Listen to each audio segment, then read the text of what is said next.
Thanks for listening to Being Bubbly, the podcast where good vibes, real talk, and a little sparkle come together. I'm your host, Taylor, and around here, we believe life is better when you show up as your most authentic and bubbly self. So grab your favorite drink, get comfy, and let's pop into today's conversation.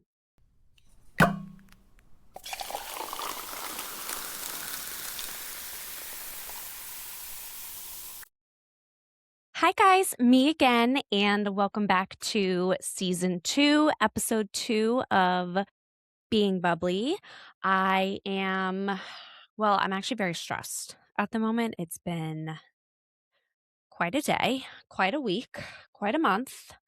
As you can tell, I'm out of breath because I've literally been running around, but excited to carve out some time to sit down today and chat with you all about my second pregnancy. I know that obviously the idea of being bubbly came throughout my experience with pregnancy and birth and postpartum and all of that. So I'm really excited to kind of dive into that again. I really found it kind of therapeutic to kind of share my experiences. I know that for me, the first time around, it was really kind of isolating, as well as at the same time, super exciting.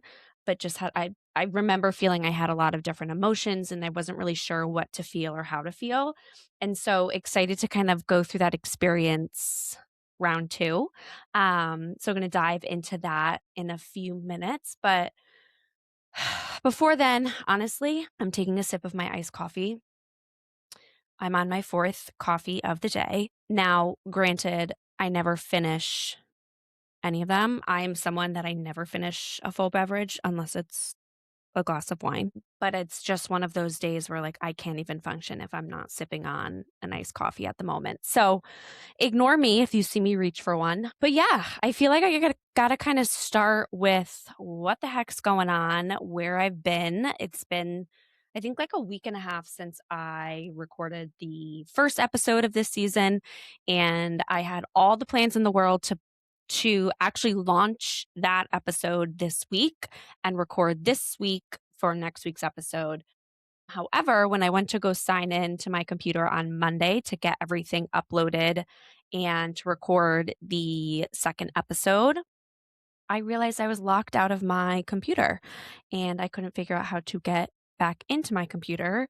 Still cannot get back into my computer. So I had to get a different computer. So 3 days later, here we are. So that kind of pushed us back a little bit, but I'm really excited. Well, honestly, if you're listening to this, you already know, but I'm going to be releasing 2 episodes on Monday. So you get a little extra episode. It's very summer house esque, releasing a bonus episode by surprise. So excited for that. But to kind of walk you through, yeah, so my computer broke this week. Kevin is in Vegas this week. He comes home, he's on his flight now. We close on our house tomorrow morning. I am heading to Newport tomorrow for my sister Sam's bachelorette, so have been putting all the last minute things together there. Kevin also is going to be in Newport for his best friend's bachelor party. So that'll be interesting. We both will be there. So packing all that stuff, and then my girls are going to be spending the night at my in-laws, so getting them packed, and then my parents are coming, so then having everything that my parents need for them. And the movers are coming on Tuesday to move us into our new house. So there's a lot going on. I'm very overwhelmed. I don't think there's enough Xanax in the world to calm me down, but that's all right. We're in our go with the flow and let it happen, and everything's going to be great kind of era. But all right, let's get into today's episode. Before we do, of course, I am in this beautiful little Lily ensemble, my Lily Fit Check. I'm actually sweating in here because my AC is off because it's very loud and it's right next to me. So it's a little toasty in here. My apologies, but excited to show off this little Lily number. And all right, let's dive in. Second pregnancy, second time around. You probably heard on the first episode this season that I had a little piece of humble pie for this pregnancy. I owe many of you and myself an apology because I was that person, that annoying pregnant lady who loves and raved about being pregnant the first time around. And I listened back to that episode and literally rolled my eyes and was like, "You bitch." Like I loved it. And I'm going to be very honest and say this time around, uh, a much different experience. Not to say that I didn't love it because I'm very grateful and blessed to be able to experience pregnancy and go through that journey not only one but two times. But this time was pretty tough. So what I think is kind of cool about it is I kind of had two different experiences. Um, which I thought was cool because I really was very ignorant and not close-minded, but, like, I just didn't understand what someone who might have a challenging pregnancy can go through. So I started this pregnancy. I knew I was pregnant the week before I actually tested positive. I was away on vacation with my family. We were down on the Cape, and I just wasn't feeling great. I was feeling really tired. I was feeling really nauseous. But obviously, I knew that it would be too early to test. I also didn't have any pregnancy tests. And honestly, selfishly, I was enjoying being on vacation and having the rosé and eating the oysters. And like, there was part of me that was like, I'm not pregnant, but I think subconsciously I had a feeling I was. But I came home and literally the next day was like, I need to get a pregnancy test. Took the test in the morning, it was negative, and then I had like an inkling to take it again or take another one later that afternoon, and I did, and I obviously saw the very faint line. Um, and so literally from that moment and like the week before, I just felt really exhausted, really nauseous. Another thing they don't tell you during pregnancy is that morning sickness, like very rarely is actually in the morning, and it can be at any point of time throughout the day. So that was really fun and challenging. I didn't eat much in those first couple of weeks, which didn't help because you don't want to eat anything, but then you're nauseous because you're not eating anything. And anything that you do eat, you get sick.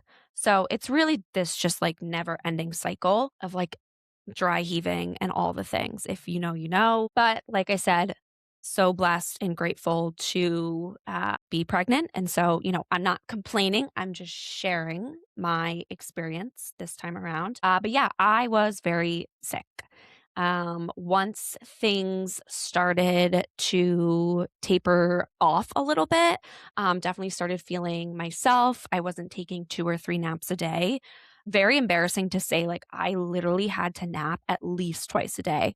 My body just was so exhausted, especially with being pregnant with a toddler, just a lot going on.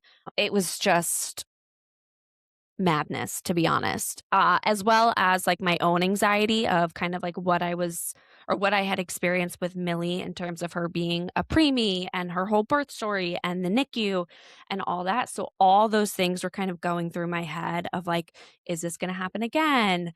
Am I going to go into labor early? Like things like that just didn't help. So I would say this pregnancy, I was much more anxious, definitely spiraled a lot more than I did with my first pregnancy just because I knew what could be coming and I really did not handle that well. But yeah, so found out I was pregnant, told Kevin, he was so excited. He was the one that kind of initiated the conversation of like, hey, I think we're ready to have a second. We were very fortunate enough that it happened very quickly. And we very quickly told our families, like I think I said last season with my pregnancy with Millie, like we're very much like an open book. And I knew I wasn't going to be able to hide it. So we just shared right away, basically. And I also realized this time around I was showing a lot sooner than I did with Millie, which also was adding to my anxiety because I just was like, wow, okay, this is happening a lot quicker. And also was like, am I having twins? This is crazy. I'm already showing. No twins, just one. But yes, so we told family and friends. Everyone was so excited. Millie was so excited. I don't think she quite grasped the whole idea of being a big sister. I could do a whole episode in terms of like toddler, preparing your toddler for the baby. I don't think any, to be honest, I don't think anything prepares you. You just kind of have to go with the flow and see what happens. But she was very excited, which was awesome. One of the things that I felt early on in this pregnancy was I wasn't really able to like look at screens for long periods of time because I would get nauseous, which is really challenging when you have a remote job. And so all of my energy and time went to obviously working and looking at my computer when I was working. And then once I was done working, like I didn't have my phone. That is why I took such a break from being bubbly because I was like, I can't even be on social media. I can't even like imagine sitting here and planning an episode, recording an episode, editing an episode. So that was one of the things that pushed being bubbly back a little bit. I know I mentioned that in last episode. I will say it was a nice detox to not be attached to my phone. I also am someone who I learned during that time that I can fall asleep without noise or without TV. I never before this was able to like lay down and not have the TV on. Even if I was like asleep in a room that didn't have a TV, I always had a show on my phone. But during this time, I was like, I actually can't listen. I was so overstimulated by everything. Couldn't listen to anything. So I learned how to be able to fall asleep in peace and quiet, which is a nice skill to have. But yeah, so first trimester, other than the nausea, pretty low key. Honestly, I wasn't really able to do much. And again, taking care of a toddler while being pregnant, very challenging. Shout out to all the mamas out there who do that. And shout out to all the mamas out there who do this with multiple children because I just will cross that bridge when we get there. But second trimester definitely started to feel more like myself. The nausea started to wear off. I wasn't taking as many naps, which was good. And trying to think. Yeah, second trimester was pretty easy. I was really fortunate because of what happened with Millie and her being so premature that I was a high risk pregnancy. So, with being a high risk pregnancy, you have a lot more opportunities for appointments. So, I was going in every other week.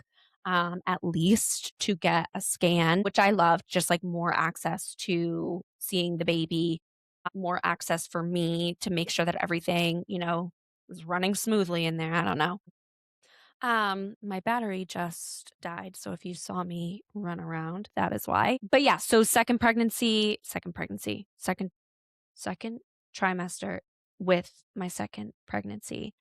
Try to say that 3 times fast. I started having cervical checks. Sorry. I told you today is a day. So I believe 12 weeks, I started to have cervical checks. They did think I was going to be diagnosed with an incompetent cervix because I went into preterm labor with Millie.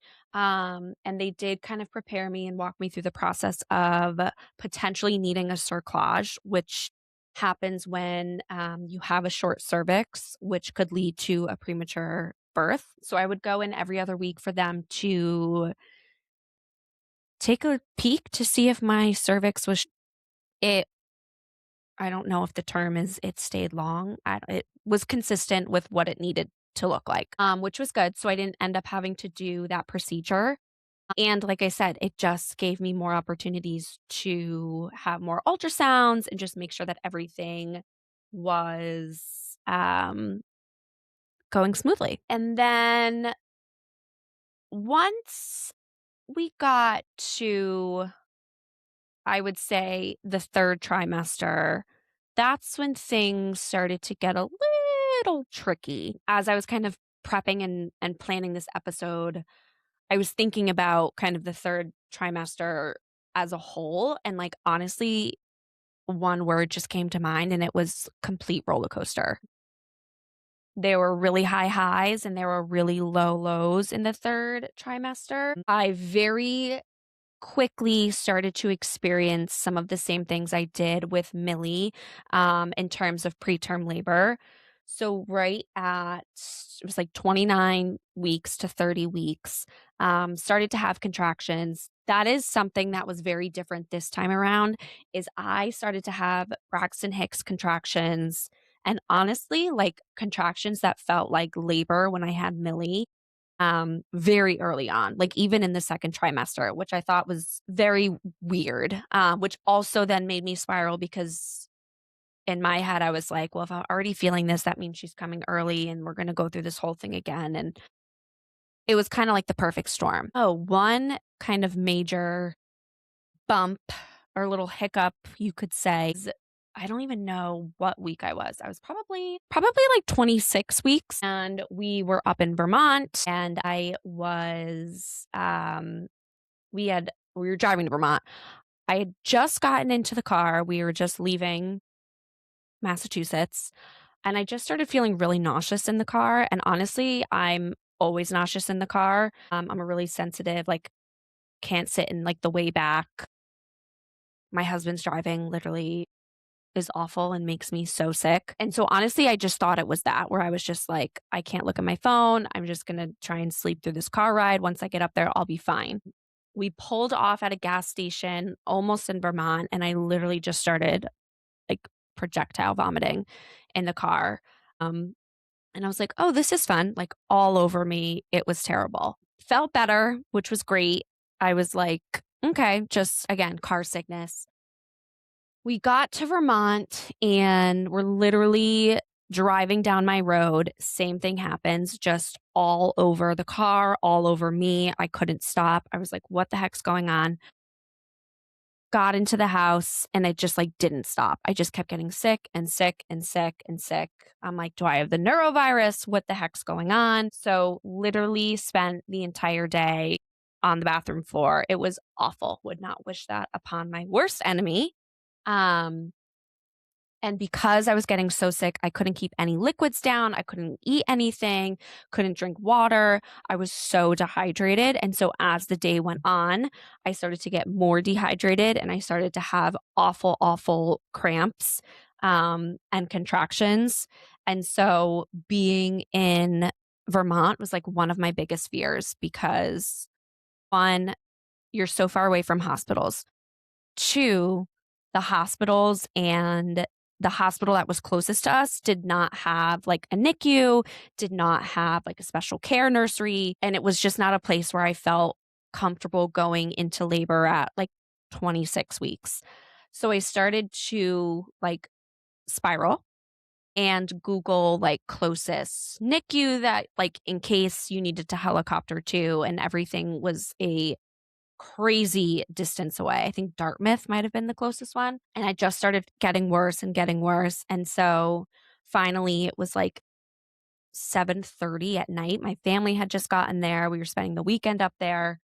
Kevin looked at me and he's like, that's it. Like we're heading back and we're going straight to the hospital.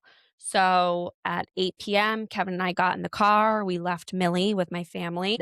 He drove probably the fastest he's ever driven. We made fabulous time, so much so from when I called the hospital on our way in, they told me to come in right away. I was telling them my symptoms and I was like, awesome. Okay. Slight issue is I'm 3 hours away. So I'll see you in 3 hours. And I think we showed up in like almost 2:10 or something. And they were like, how did you get here so fast? So I don't even want to know how fast Kevin was driving. But that was a brutal car ride. I wasn't getting sick at that point anymore. I was just so dehydrated and lethargic, and like the cramping and the contractions were so bad. So they checked me in, gave me a bunch of IVs, Zofran, God bless Zofran, monitored me and sent me home. I wasn't in labor at that point. It was just, I was so dehydrated that it was just like causing my body to just cramp, and it definitely needed the hydration from those IVs. So ultimately, I think we made the right decision with driving back in the middle of the night. to our hospital. I just felt more comfortable being with my doctor and so close to home. So that was probably the biggest hiccup up until that point. Then once I got to 29, 30 weeks, things started really intensifying with like the back pain and contractions. The Braxton Hicks contractions started to feel much more consistent. Um, and I was able to time them. They were consistent, amount of time in between. And, like things tend to happen when Kevin is away.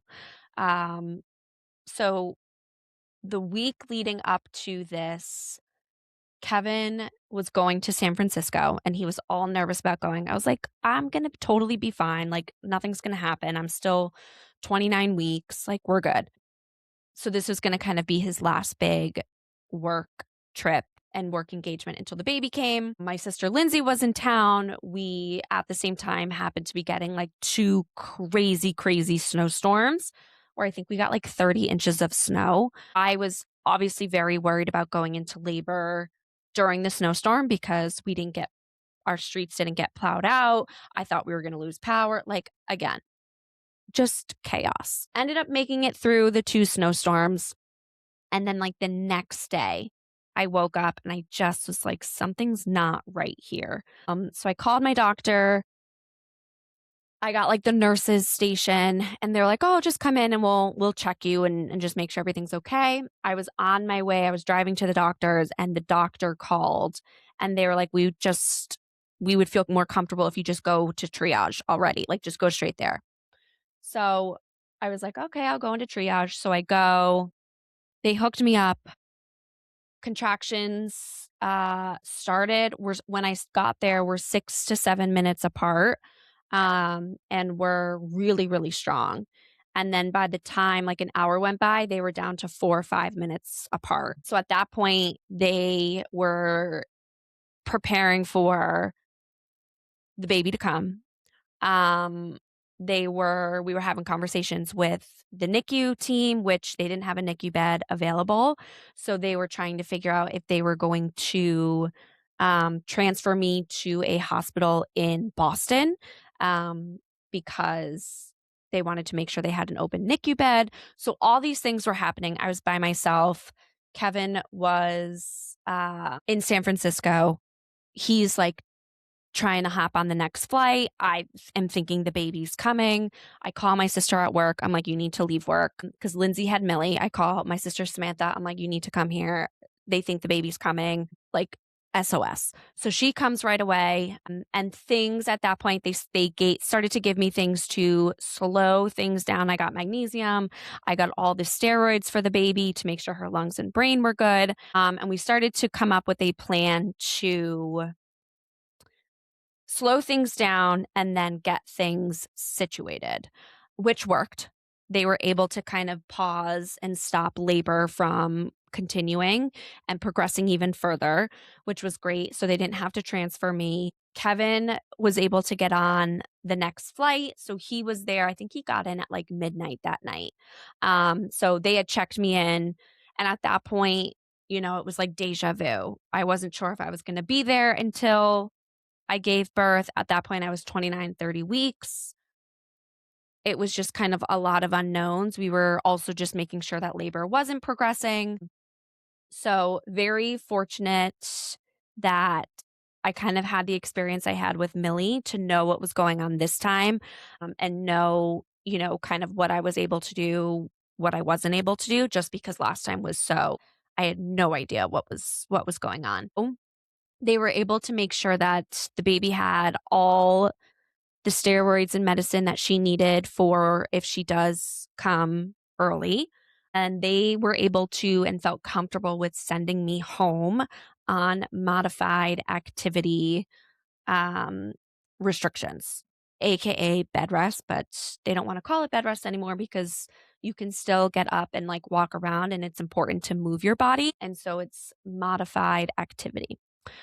So for the next 6 weeks, I basically hung out in my bed, hung out in my chair, wasn't really able to go to the store, wasn't really able to drive anywhere. We are so thankful for all of the help that we had with my family, my in-laws, Kevin.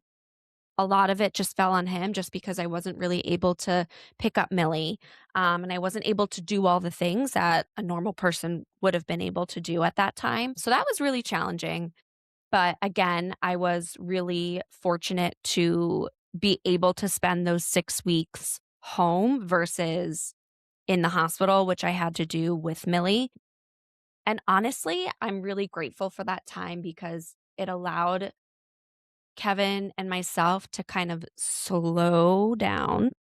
I spent a lot more time just like cuddling with Millie on the couch in bed and just spending like more quality time together versus like running around to the store or doing all these different things. So I am really, really grateful for that because it did kind of allow us to really enjoy those last 6 weeks with just having Millie. And that was something that I just like didn't even think about was, oh my gosh, like our world is going to be changing. Her little world's going to be changing. And it's not just going to be the three of us anymore.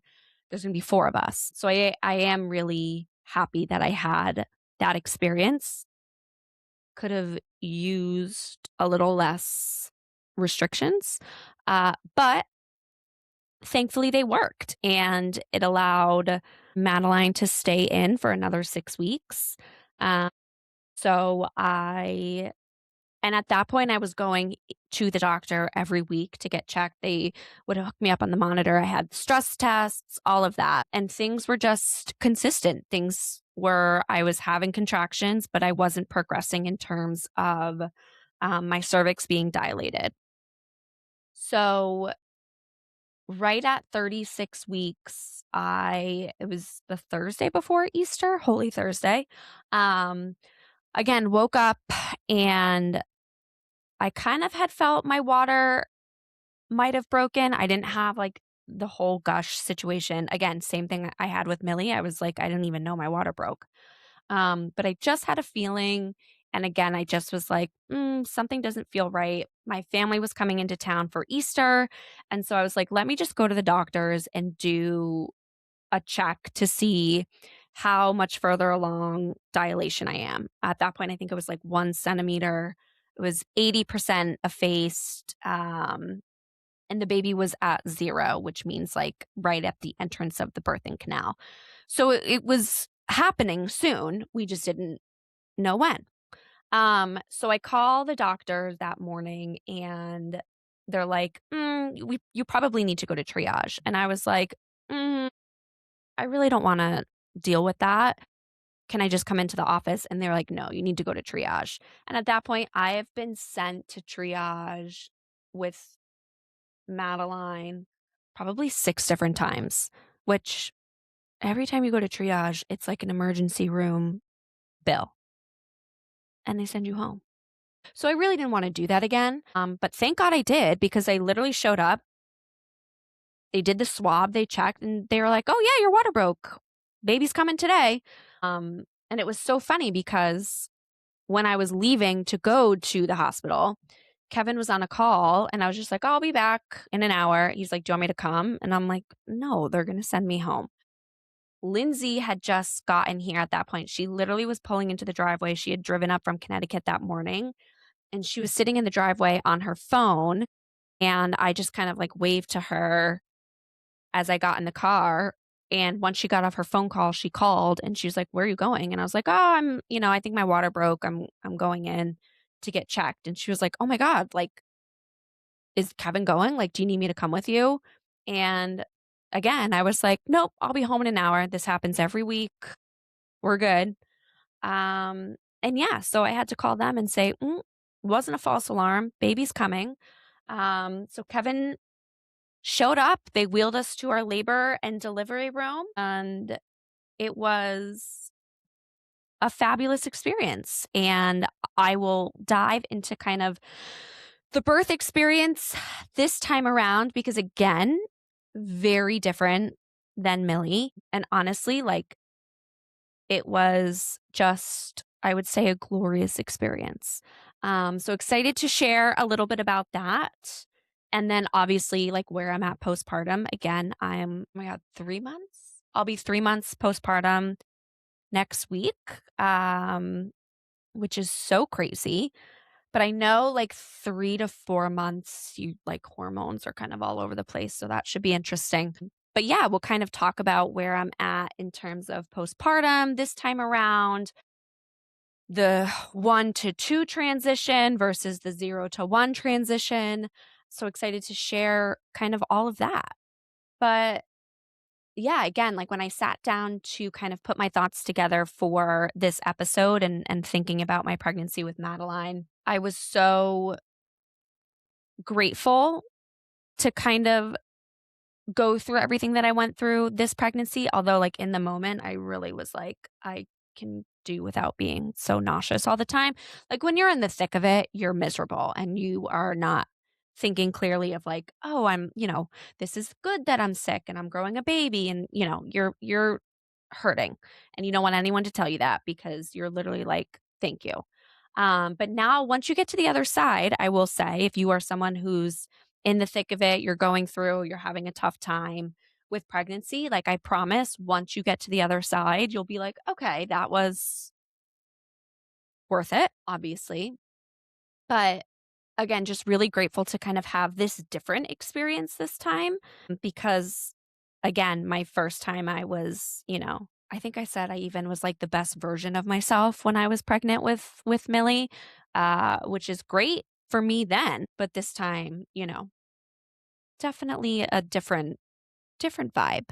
Um, but yeah, and like I said, at the top of this episode, I don't know. Some people probably don't want to listen to me talking about my pregnancy again. It is such a privilege to be able to not only have gotten pregnant, but gotten pregnant twice, have two beautiful, healthy daughters, and that, is so important to me and I know that. But it was just overall an amazing experience, and talking through it, like I said, can be really therapeutic. And I guess this is just part of my like process now, is kind of sharing my thoughts. And I will say, going through it the second time, I definitely felt much less alone. I spoke up and advocated a lot more. I think that's probably the biggest lesson I learned this time around, is speaking up and asking the questions, and advocating for yourself and for the baby. I learned that I was not the best advocate for myself when I was pregnant with Millie and then like through birth with her. And so I wanted to make sure that I did a much better job this time around. And I even think like Kevin as well. We were clueless in the beginning with Millie and going through that. And so now this time he was much more cautious of things, which was really helpful. Also very annoying and frustrating because he was very much like, you should be in bed. You shouldn't be doing anything. And I would say, well, that's not what they told me. It's modified activity with restrictions. But my husband and my dad and my mother-in-law didn't quite grasp that and just wanted me to be lying in bed all the time. And that just, it didn't work for me. But I was pretty much horizontal a lot. Luckily, I work from home, so I was able to kind of make a little office in bed and also just sit here and do my work, which was good.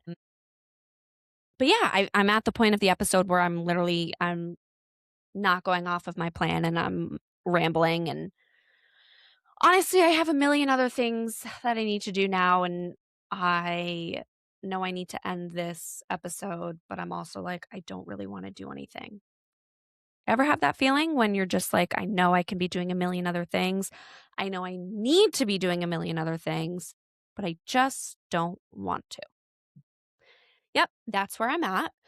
Um, but in terms of what's next for Being Bubbly, my apologies. My phone is like blowing up right now. What is next? So, next episode will be about the birth story postpartum, and then we're going to wrap that up with a little bow and move on to bigger and better things. Like I said, this weekend is my sister's bachelorette. It's my first weekend away. What's the saying? The girls are out, moms will play. I don't know. There's a saying, but very excited to have a weekend with the girls, my sisters, my cousin, all of my sister's friends. So it'll be great. And I won't be woken up in the middle of the night to give Madeline a bottle. And I'm very excited about that. And I'm happy to pass the baton on to my mom, who will be doing that. And then, oh, we'll do a full recap of the Bachelorette weekend. My sisters are dying to come on again. And we'll kind of talk through the wedding planning process because we're also in full swing of wedding planning in the Johnston family, which is crazy.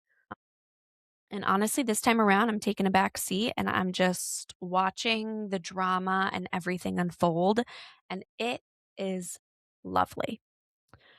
And I'll definitely do an episode on moving. I have a couple people that I've reached out to come and do some guest hosting with me. So, a lot of really exciting things happening. If you or you know someone who wants to just come on and chat with me or share something or promote something, let me know. I am putting all of my episodes together for the summer and fall and would love to welcome anyone who wants to come on and chat with me.